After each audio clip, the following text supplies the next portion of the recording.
अब आ जाते अगला जो इंपॉर्टेंट टॉपिक है आपका, वो है मुद्रास्फीति। मुद्रास्फीति जिसको बोलते हैं इन्फ्लेशन,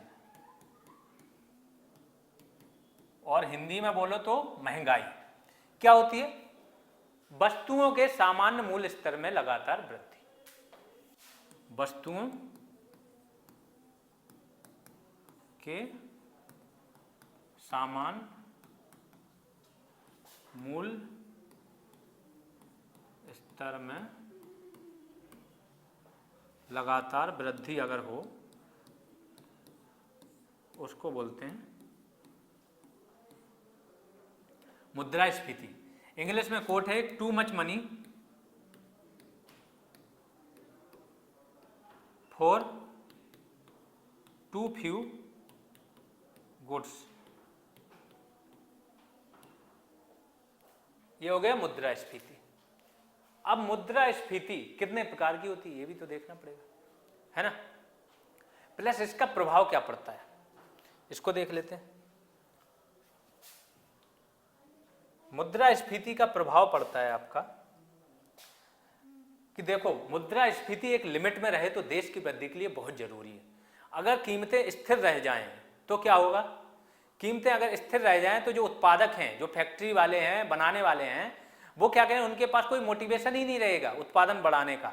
तो कीमतें बढ़नी चाहिए एक लिमिट में। इसलिए गवर्नमेंट ने क्या रखा है, 4+-2 रखा है कि मुद्रास्फीति, वो जीरो भी तो कर सकते थे कि मुद्रास्फीति महंगाई बढ़े ना।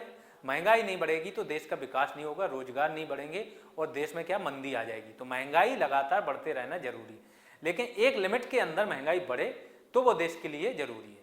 अगर बहुत ज्यादा, जैसे पाकिस्तान में अभी क्या चल रहा है, तो अलग अलग प्रकार की मुद्रास्फीति होती है, ये ध्यान रखो। एक होती है रेंगती हुई, रेंगती हुई, इसमें क्या होता है 3% तक अगर मुद्रास्फीति दर हो।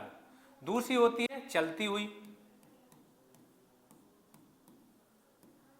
वॉकिंग, इसमें 3 से 7% तक। फिर दौड़ती हुई 7 से 10%। फिर आता है छलांगती हुई,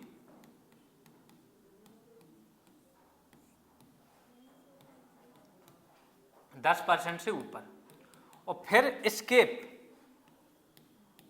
भाग गई, मतलब आपकी रीच से ही दूर हो गई, वो होती है आपकी 50%, 500%, इतनी मुद्रास्फीति। तो पाकिस्तान जो है करंट में सिचुएशन उनकी ये है, छलांगती हुई से तो ये काफी आगे बढ़ गए।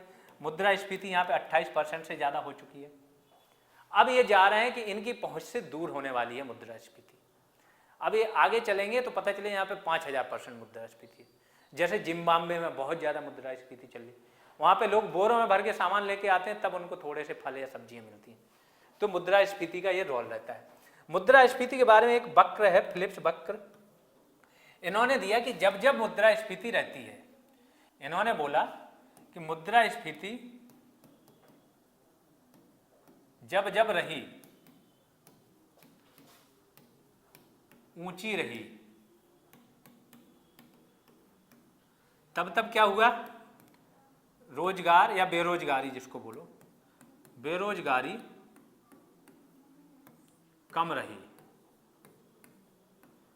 तो इस प्रकार से फिलिप्स वक्र क्या बोलता है, मुद्रास्फीति का बेरोजगारी से संबंध बताता है कि मुद्रास्फीति बढ़ेगी तो बेरोजगारी कम होगी, सिंपल सा इतना।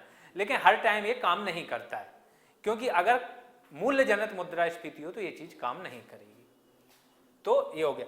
कुछ शब्द होते हैं इसमें मुद्रास्फीति में, कुछ टर्मिनोलॉजी है।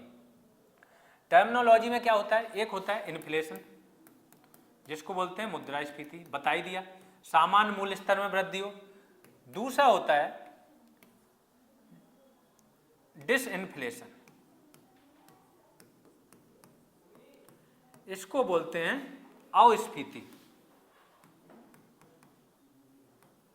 अस्फीति क्या होता है, अस्फीति में मुद्रास्फीति तो बढ़ती है लेकिन मुद्रास्फीति दर कम हो जाती है। मुद्रास्फीति दर कम होना क्या होता है, जैसे पिछली बार मुद्रास्फीति 4% की दर से बढ़ी तो इस बार 2% की दर से बढ़ेगी, लेकिन ऐसा नहीं होगा कि माइनस में चली जाए। माइनस में चली गई तो मूल्य स्तर पिछली बार से क्या हो गया, कम हो गया।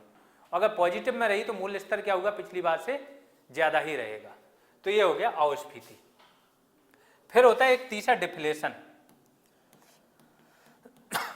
डिफ्लेशन में क्या होता है, मूल्य स्तर में कमी आ जाती है, मूल्य स्तर क्या है, कम हो गया। और जब मूल्य स्तर कम हो जाएगा तो क्या होगा आपका, ये मंदी का कारण बन जाता है। जब मूल्य स्तर कम होगा तो अपने आप धंधे क्या हो जाएंगे, उत्पादन कम होगा, कोई कम कीमत पे थोड़ी बेचेगा, उत्पादन कम हो जाएगा, बेरोजगारी बढ़ेगी, बेरोजगारी बढ़ेगी तो धंधे बंद होने शुरू हो जाएंगे। तो ये हो गया डिफ्लेशन। और जब डिफ्लेशन आपका, मंदी काफी टाइम तक रह जाए, जब मंदी, तो एक टाइम आता है डिप्रेशन। दी ग्रेट डिप्रेशन आया था 1929 में अमेरिका में, वो पूरी दुनिया में फैल गया था, महामंदी जिसको बोलते। जब मंदी काफी समय तक रह जाए, काफी समय तक रह जाए,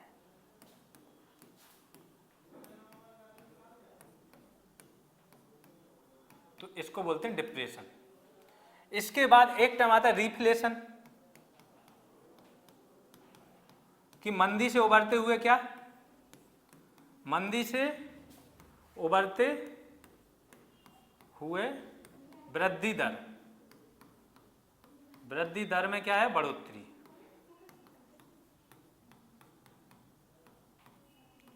तो ये है रिफ्लेशन। एक और टर्म आता है स्टैगफ्लेशन। स्टैगफ्लेशन आपका फिलिप्स वक्र का उल्टा है। स्टैगफ्लेशन में क्या होता है, महंगाई भी होगी, यानी कि आपका मुद्रास्फीति भी होगी,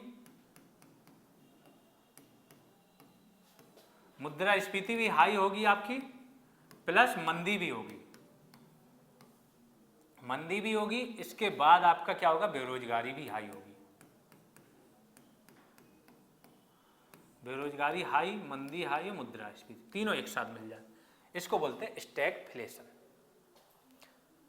ये टर्मिनोलॉजी होगी। राजकोषीय नीति, राजकोषीय नीति मुद्रास्फीति नियंत्रित करने के लिए होती है। गवर्नमेंट क्या करती है, जो विकासात्मक व्यय है, व्यय को कम कर देगी, टैक्स बढ़ा देगी, खासतौर से डायरेक्ट टैक्स बढ़ा देगी। तो डायरेक्ट टैक्स से क्या होगा, डायरेक्ट टैक्स बढ़ाने से क्या होगा कि जो लोगों के पास खर्च करने का पैसा है वो कम हो जाएगा, खर्च करने हेतु पैसा क्या है, कम हो जाएगा। इसके बाद और क्या करेगी, विकासात्मक व्यय बढ़ा देगी गवर्नमेंट। लोन क्या है, लोन के रेट, जो लोन गवर्नमेंट ले रही है, लोन ज्यादा ले लेगी गवर्नमेंट, तो जनता से पैसा गवर्नमेंट के पास आ जाएगा।